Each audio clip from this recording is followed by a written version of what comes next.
मुंबई महानगरपालिकेच्या निवडणुकीच्या प्रचाराकरता शिवडी विभागात प्रवीण दरेकर जे आले. प्रवीणजी काय सांगाल, शिवडी विभागात आले आहात, इकडच्या लोकांच्या समस्या जाणून घेतल्या, कशा प्रकारे सोडवता येतील?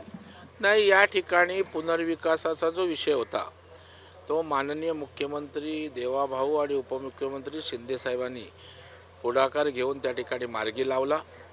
आणि या संदर्भात निवडणुकीच्या पार्श्वभूमीवर जर आम्ही तुमच्यासाठी प्रामाणिकपणे काम करतोय तर आपण आशीर्वाद द्यावा ही विनंती करण्यासाठी आलो होतो.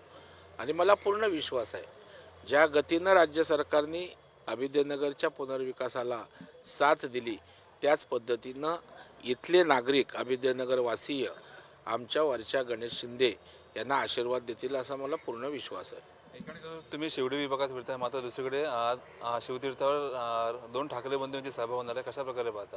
नाही, सभा तर होत असतात. निवडणुका म्हटल्या की सभा होतच असतात.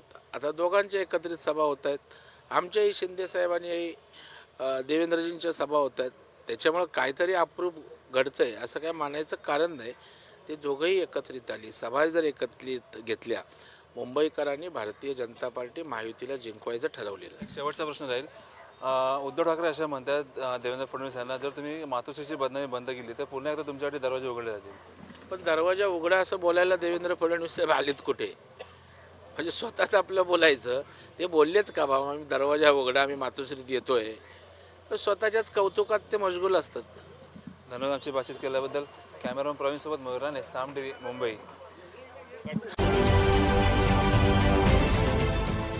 देश विदेशातील प्रत्येक घडामोडींचे लाईव्ह अपडेट मिळवण्यासाठी आता साम टीव्हीच्या सर्व सोशल मीडिया प्लॅटफॉर्मला लाईक, फॉलो आणि सबस्क्राईब करा.